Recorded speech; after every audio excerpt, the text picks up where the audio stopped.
Hello everyone, and welcome to this short webinar looking at a verification and validation framework based on the Wedge model, a derivative of the well-known V model. I'm very pleased that you're able to join us today. After a quick personal introduction, we will briefly look at the distinction between verification and validation and why that distinction is so important before visiting the original V model, placing it in context with what follows. What follows will be a careful look at a framework for thinking about, planning and applying V&V to large technical projects. With this YouTube delivery medium, I encourage you to ask questions. You may do so via chat during and after the presentation. I will respond to all questions during Q&A afterwards. For the recorded version of this webinar, you may also email me a question or use LinkedIn. Before getting to the important stuff, let me briefly introduce myself. I'm Robert Halligan, founder and managing director of Project Performance International.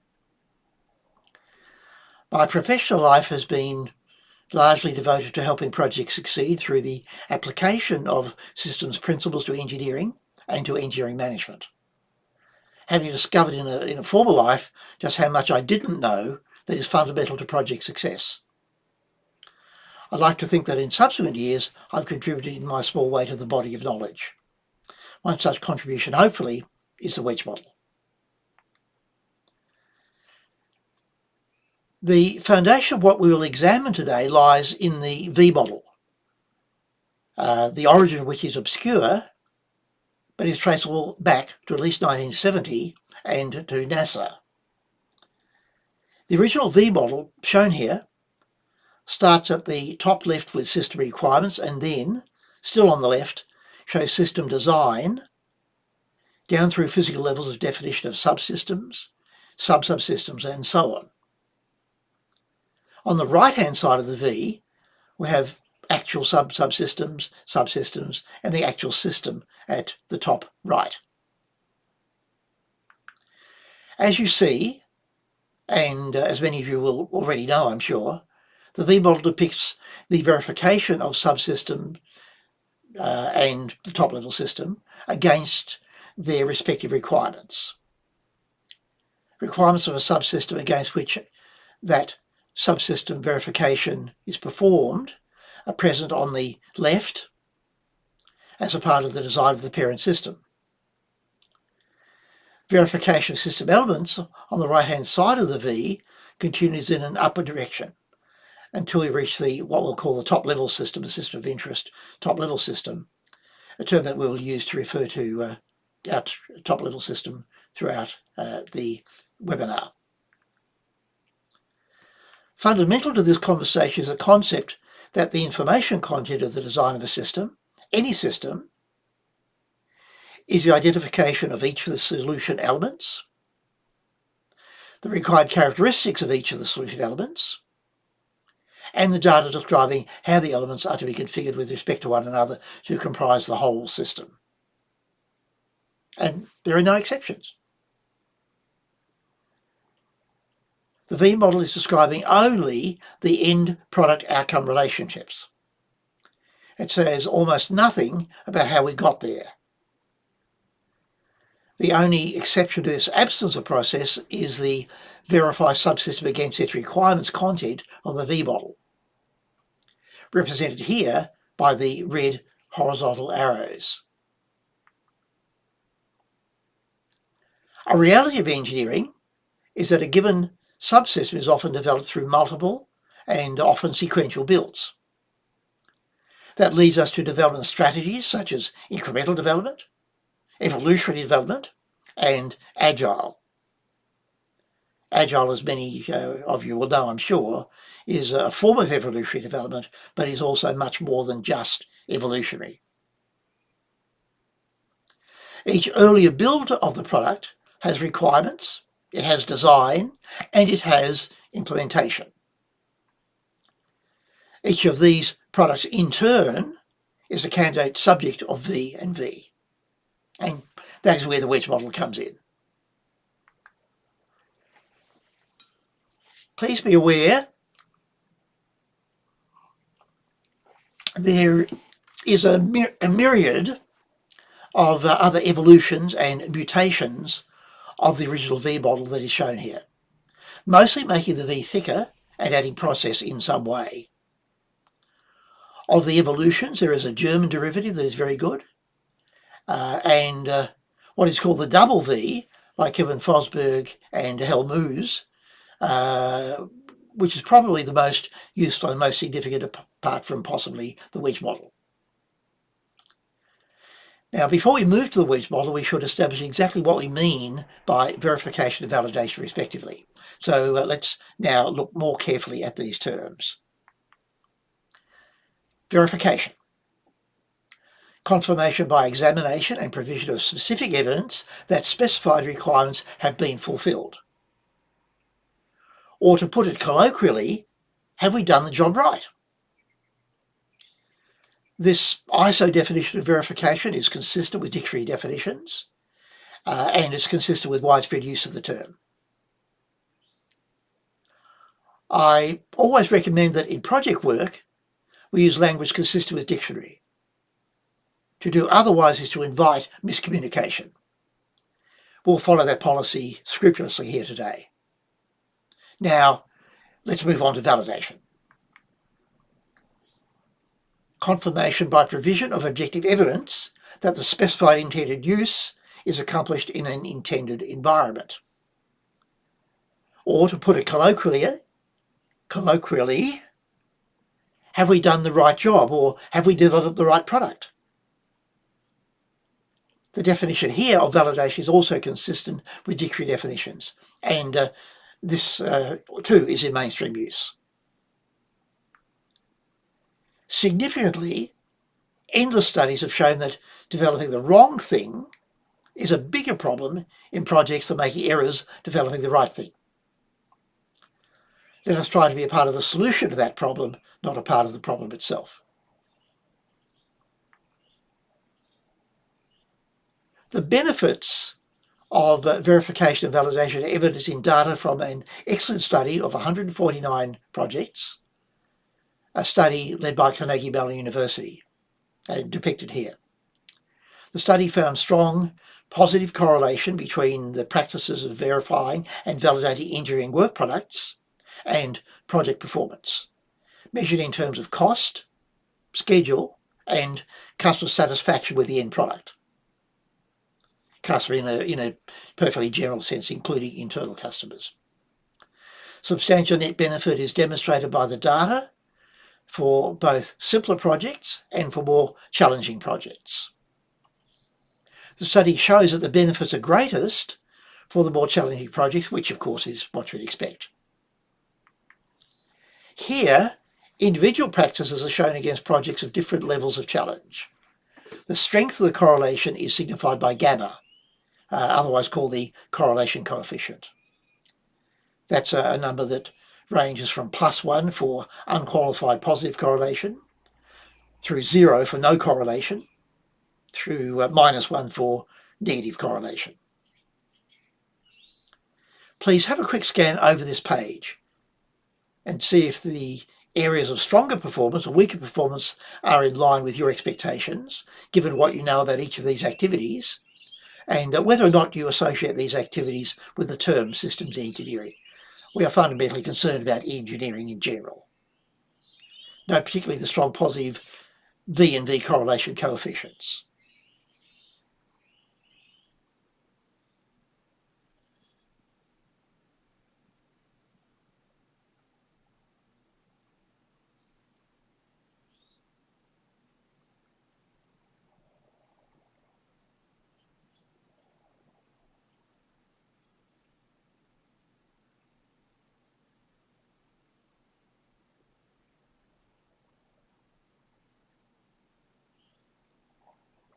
Ladies and gentlemen, we'll now move on to the wedge model and its relationship to V and V.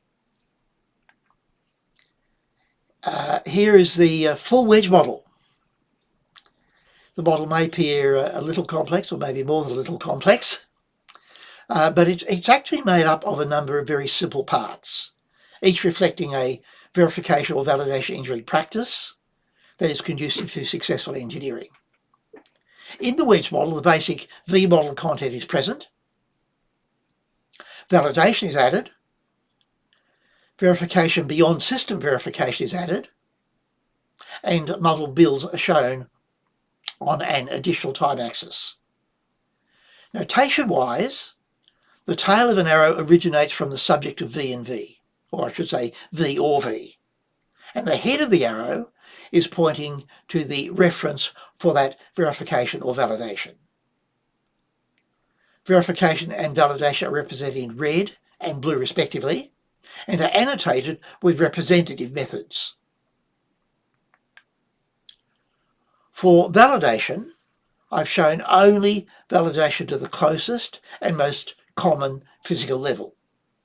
But validation can, in principle, span multiple physical levels without limit. We might, for example, attempt to answer the question, is the value of this resistor consistent with meeting the needs of society? Which is a validation question, although a rather improbable one to actually address. The basic set of relationships in the Wedge model is shown here for a physical level of requirement specification at the top and the next physical level down of design below it. This pattern is repeated downwards through the physical levels, ending wherever a system element is non-developmental. That is, it doesn't require development. It might be commercial off the shelf, or it might require just production of an already qualified design. Or it might be something that is natural in the environment that just exists and we use, is another possibility. Responsibility for development may change wherever a problem and solution to that problem relationship exists, and commonly does. In practice, insight into the higher or lower physical levels may not be available to the developer, which of course is a constraint in the practice of V and V. We'll now look at the individual V and V relationships in the Wedge model. It all starts with the activity of capture and validation of requirements at the top left. In this illustration, the enterprise or business or capability system level. These are alternative names or terms for the same thing.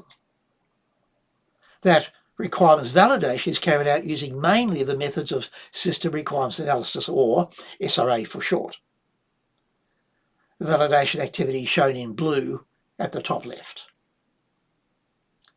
The concepts of a capability system and capability engineering are of fundamental importance to ensuring that engineering delivers intended value to intended stakeholders. However, that's another subject that we'll not pursue in this session anyway. People make mistakes in performing requirements analysis. Therefore, we want to verify the work products of system requirements analysis. The most common way and an effective way of doing this is with the conduct of a system requirements review, giving us requirements work product verification, which is shown in red. Stakeholders and requirements engineering specialists are the main participants in a SRR for short, looking for defects in the requirements work products. Other methods of verification of requirements analysis work products may also be employed that we won't go into in this session. System requirements reviews, SRRs, also provide some additional requirements validation, although they are not very effective for this purpose. The SRR is also shown in blue at the top because of its potential contribution to additional requirements validation. Having said that, I note that we may go into a system requirements review with a substantially incomplete and largely invalid set of requirements and come out of a system requirements review with something that is not much better. So I emphasise from a validation point of view, SRRs are not very successful, but they are good for identifying errors made in actually performing a system requirements analysis. At some point in time, requirements start driving design. Architecture, that is conceptual design, is produced. There is a desire to verify selected architecture, that is the architecture that has been selected, before committing to the much greater effort of detailing that selected architecture, detailed design. This design verification purpose is most commonly served by an architectural design review, or ADR, which is shown in red. Architecture may also be verified by means additional to or alternative to design review. Again, something we won't elaborate on here. Here, the term architectural design is used with reference to a system of interest, which we'll call SOI for short, and a physical level of design, which is one physical level below the system of interest level, at which the system requirements reside. The architectural design review asks and answers two questions. Is a selected architecture capable of meeting the requirements? Which of course is a verification question. And is the selected architecture suboptimum with respect to the measures of effectiveness, goals with respect to the measures of effectiveness and their value relationships, which is a second verification question. A measure of effectiveness, for those who may not be familiar, is a characteristic of an item whereby more or less of that characteristic, beyond any figure defining requirements, is better, everything else being equal. So for a car, for example, fuel consumption would normally be a measure of effectiveness, where there is a threshold of acceptable fuel consumption, but lower than that threshold is better. Measures of effectiveness figure in trade-offs between feasible design alternatives. Now again, this is a subject that we will not take any further in this session. It is all very well verifying architecture, but requirements validation and design validation can never be perfect.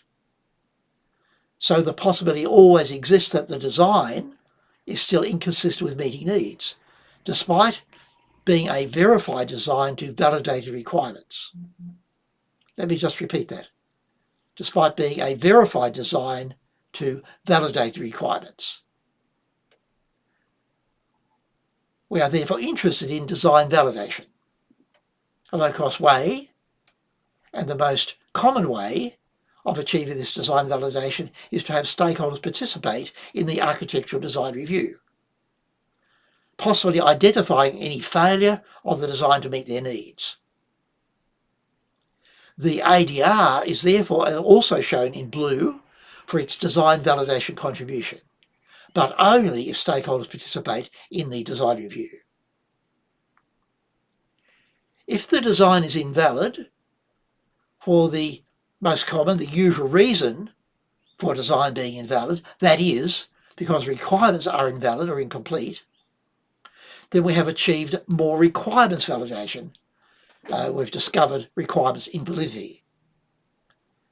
Requirements validation is two steps removed from the primary purpose of a design review, but design reviews are used purposefully to achieve additional requirements validation, again by inviting stakeholder participation. The comments previously made for architectural design reviews apply similarly for detailed design review, or DDR for short, for detailed design verification, detailed design validation, and again, additional requirements validation. The last two only if stakeholders participate in the detailed design review. The first verification question that a detailed design review asks and answers is, will this detailed design, if implemented, meet the system requirements? The second verification question that the detailed design review asks and answers is the intended design suboptimum with respect to the measures of effectiveness and their value relationships? Measures, plural, of effectiveness. Please appreciate that when we talk about the detailed design of a system, we are referring to the identification of each of the system elements, one physical level down, and the sufficiently detailed definition of the required characteristics of each of these elements, together with the data on the configuration of the set of elements to form the whole. The detailed design of a system excludes any design of its individual solution elements. They become new systems of interest. We have to use language in this way if we are to have any hope of unambiguously communicating about engineering principles and engineering practice. Eventually, requirements on the subsystems, here for example the aircraft, are released, and it all starts again, and again, and again, until our development eventually stops. And here it's shown as stopping at, for example, the engine, because we're going to contract a supplier to develop and supply the engine for us, which means that the supplier's wedge will start at the engine, or if the supplier is concerned with validation, will start at least one level above the engine. Now, eventually the engine comes into existence, and there is a desire to verify that the engine meets the requirements for the engine, typically by test and other verification methods performed on the engine. These other methods could be demonstration, analysis, for example, for life cycle cost, simulation, analogy, inspection, yes, it carries a serial number, or certification by the developer, or perhaps a hybrid of these methods. Another verification tool sometimes used, and adding to direct verification carried out on the engine, using the example, is a requirement satisfaction audit, or RSA for short, also shown in red. This is sometimes called a functional configuration audit, FCA, a rather weird and inappropriate name, but at least be aware of the synonym. This RSA activity goes through the whole body of evidence to answer the question, can we reasonably conclude that the engine meets the requirements for the engine? The evidence examined, of course, includes the test and other direct verification results, but it also includes verification procedures used, including any changes to those from approved procedures, any test cases used, and whether they were the right test cases, any necessary witnessing of the activity, calibration of test equipment if that's applicable, system configuration data, so that we know that the verification results apply to the system that is actually being offered for or claimed to be compliant, the disposition of failures.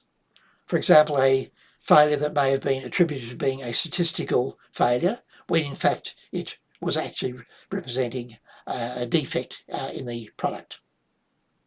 And then any evidence of falsification of verification results. These are all examples of concerns of a requirement satisfaction audit. To continue with the engine example, having verified that the engine meets its requirements, we are also concerned with validating the engine. Does the engine satisfy the need for the engine? This is most commonly achieved by some form of operational test and evaluation. For example, flight testing. Equivalent methods in other sectors are, for example, clinical trials in the medical sector and test marketing of consumer products. Just inspection by a stakeholder also provides a modicum of validation. Flight testing of an engine and finding that it crashes the aircraft is a rather undesirable outcome. Another method of subsystem and system validation is in-the-loop simulation, where, in this example, the engine is exercised in a partly physical and partly simulated environment, and the results of the simulation are analysed to draw conclusions on meeting the need. The physical environment would have the engine strapped down, fed with fuel, for example, The simulated environment would be controls, maybe some aspects of shock, vibration, thermal gradients, and so on. For space subsystems and systems, in-the-loop simulation may be the only viable means of subsystem or system validation beyond conducting the actual space mission.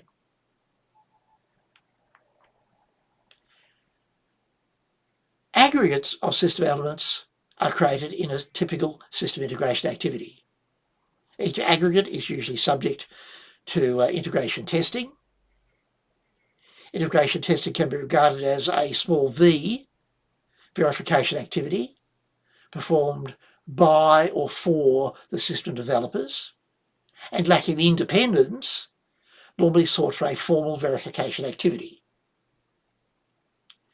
Some what I call small v validation of system elements is also achieved within system integration.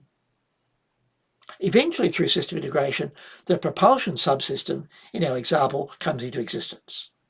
It is verified by testing, etc., as meeting its requirements. The red diagonal lines in the wedge model, pointing downwards to the left, indicate another verification activity.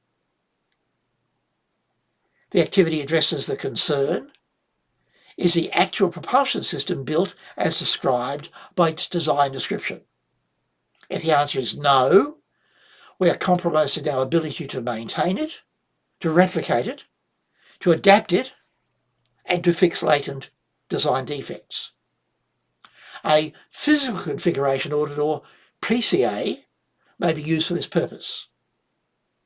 A physical configuration audit painstakingly verifies that the actual product is built in accordance with its design description. So the PCA identifies the inconsistencies between the product and its design description. Verification and validation generally continue on the right up to the top system level. At the level of the aircraft in the example, validation would typically be in the form of an operational trial. While at the top level, for a military capability system, the validation would typically be conducted via, say, a military exercise. For a business system, validation may be conducted by tracking actual economic performance.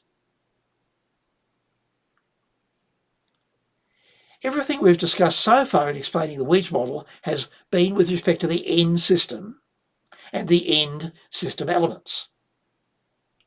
Reality, however, is that systems and subsystems will often be developed, each in multiple builds or releases, sometimes for end use and sometimes for purely engineering reasons, or even for technical management reasons, for example, risk reduction. The Wedge model shows multiple builds in the third dimension, a second time axis, or time trend axis really, with time coming out of the screen towards the viewer. Thus the face of the wedge represents the last build or version, etc. Each build has requirements, it has design, and it has implementation. All of the V&V concerns on the face of the wedge are replicated back onto the earlier builds. But not all of potential verifications of validation should be carried out on all of the products associated with all of the builds. It is an engineering management role to decide which of the products will be subject to V&V and to what degree.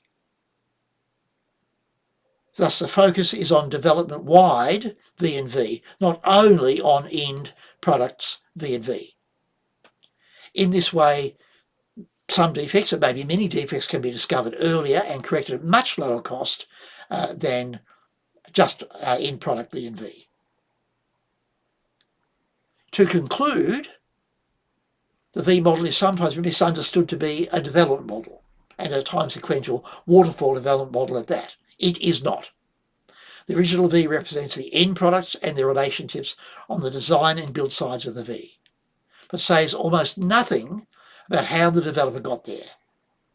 The Wedge model adds some of the story of how the developer got there, but only insofar as the existence of intermediate requirements, design and product artifacts corresponding to the intermediate builds. There are time trends, but no strict time axis, or I should say axes, even for incremental and evolutionary developments. These could be sequential or partly concurrent time-wise on each side of the wedge.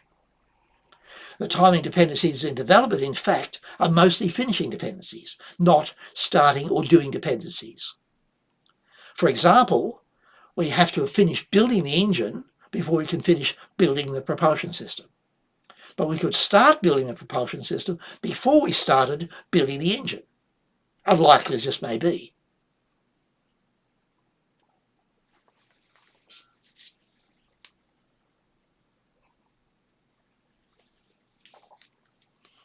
A project system invariably appears at level 2 in a wedge model that starts at the level of a capability system. The project system has system elements and lower physical level system elements and lower again and again down to, for example, individual test procedures and even individual emails. Each is subject to being potentially defective and to the same V and V concerns that we've been exploring using mainly product examples. To illustrate, a small undetected error of detailed design of the engineering system of Airbus cost that company, last count by my reckoning, €6.2 billion.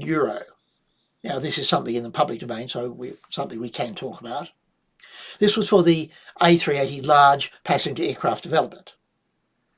The takeaway from that event is, from a V&V point of view, treat the engineering system with the same degree of criticality as the criticality that we would assign to the system being engineered, and V and V each accordingly. The aim of V&V is to maximise the difference between the risk reduction benefit of the V&V versus the cost of achieving that benefit. Overall, the wedge model provides a useful framework towards that end, useful for planning and for communicating the conduct of V&V within large technical projects. I will now respond to questions via the chat channel, and I welcome any additional questions that you may have. I'll post answers to all questions on my LinkedIn page, and I'll also be happy to take additional questions via LinkedIn or via email.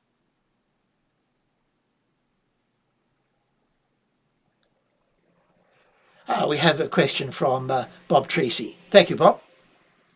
Bob's question is, are there legitimate opportunities to use model-based systems engineering, which is referred to as MBSE, to reduce the verification and validation burden in the implementation? Where are the risks in doing so? That's a great question, Bob. Thank you very much. The greatest value from MBSE in design lies in the modelling playing an integral role in the process of design, helping mere mortals design with early prevention and detection of errors, thus fewer errors in the implementation. So for the same degree of product assurance, the optimum amount of verification of the implementation can be, normally is reduced, if MBSE has been used as a design tool. Beyond the reduced likelihood of design error if model-based design is performed, the average cost of detecting and correcting error in logical design is a lot lower than the average cost of detecting and correcting the same error detected by system or software testing. So the ROI, already good, is also dramatically increased where the average cost of errors that go undetected in system or software testing is added into the equation. So the potential is very high indeed. All of the above is predicated, however, Bob, on the MBSE being based on sound design processes, using a logically sound MBSE language that provides for rigorous mapping of logic onto implementation. A way to maximise the MBSE ROI is to emphasise verification, therefore, of design models, enabling a reduction in the amount of system or software testing that would otherwise be needed to achieve the same degree of product assurance. Another angle, however, is constructor simulations. where the simulation and the design are in different languages. These need a lot of V&V because the opportunity for undetected errors in the simulation is a lot higher than with formal logical design mapped to implementation. A case to illustrate the point I'm making is the Theatre Missile Defence Program, on which much of the design work was based on the results of a constructed simulation using a particular simulator that had never been validated and turned out to be riddled with bugs. Failures in test came close to killing that project, and the system subsequently failed in operational use to provide the protection that was sought in a real operational situation. Regarding sources of risk, the main sources are using MBSE without a sound underlying design process. Secondly, I would list losing sight of the main purpose of MBSE in design, which is to help get implementation right. And third on my list would be using inadequately verified and validated constructed simulations. The single source of truth aspect of MBSE is also very valuable, as long as it is not, in reality, a single source of untruth. Hence the relevance of model verification and validation. Also valuable is MBSE in the problem domain, provided that a sound requirements analysis process that is inherently model-based is used. Improved requirements validation aligns with reduced need for validation of the implementation. So we're now seeing that model V&V can reduce both system verification and in-system validation for the same level of product assurance. Long answer, but important question. The next question is from Paul Britton, and hello Paul, and thank you. Paul's question: can you comment on the use of or need for a tested evaluation master plan and the difference between development tested evaluation and operational tested evaluation? Well, Paul, a way of looking at it is that we will benefit from planning any work that we intend to do, including tested evaluation. So in that sense, tested evaluation planning will always be beneficial. Such planning would deal with issues such as who is to perform the T&E, performing what tasks, in what timescales, and at what cost, and using what resources. The plan would typically apply to a class of T&E, such as tested evaluation involved in development. The plan may reference specific lower level plans for specific test activities or groups of test activities. For example, reliability testing for a new model cell phone may be subject to its own plan, linked to and referenced from an overall program plan. This will be a small test project within a larger test program. Or the planning could be as little as a list of test procedures to be executed on a particular date.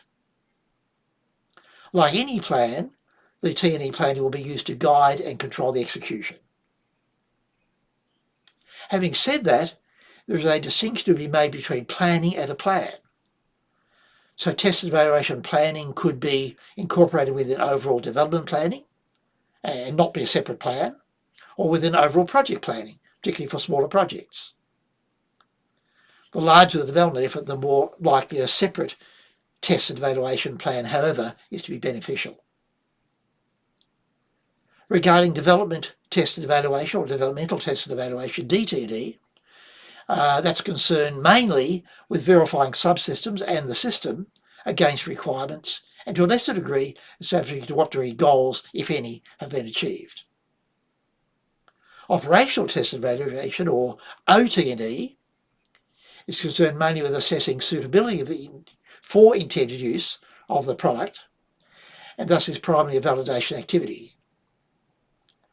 Although OT&E is often focused on evaluation of the end product, usually by trialling, OT&E may also be performed with respect to any subsystem, and I gave the engine example of that being the case.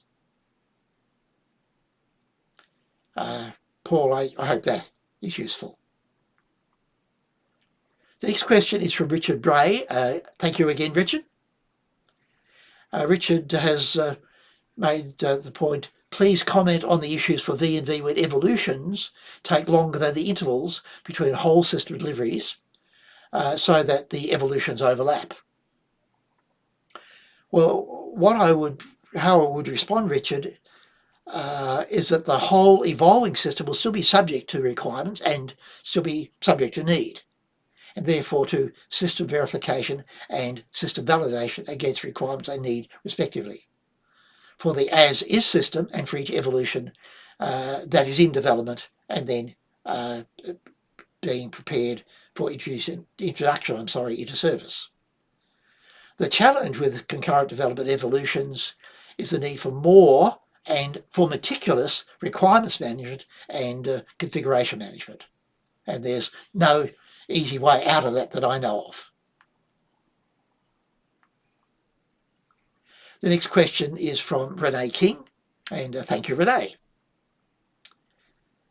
Renee's question was, given schedule or financial constraints, such you can't afford to carry out all of the V&V activities that perhaps you might want to, how do you figure out what is necessary or most beneficial? Renee, there are metrics available on ROI for various V&V activities, metrics that have their origins in past project data. For example, the ROI for requirements validation can be as high as 10 to 1 or even 100 to 1. And there's a case study I use where I show that. And this ROI depends on circumstances which can be codified and used to calibrate the data. Design reviews, by contrast, have typically delivered ROIs in the range of between about 5 and 7 to 1. There are metrics for working out how much V&V is optimum, which can be stacked against constraints like those you've described. The engineering manager, in dialogue with the technical team, can base the level of V&V and the subset of V&V decisions on available data, complemented by reasoning.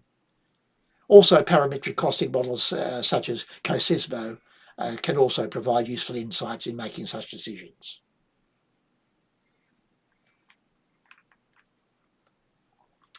The last question, ladies and gentlemen, is from Kaylee Elliott. Thank you, Kaylee. Kaylee's question, what is the best way to track results from the Wedge model? Is it one document or through multiple documents? Where are the validation results captured?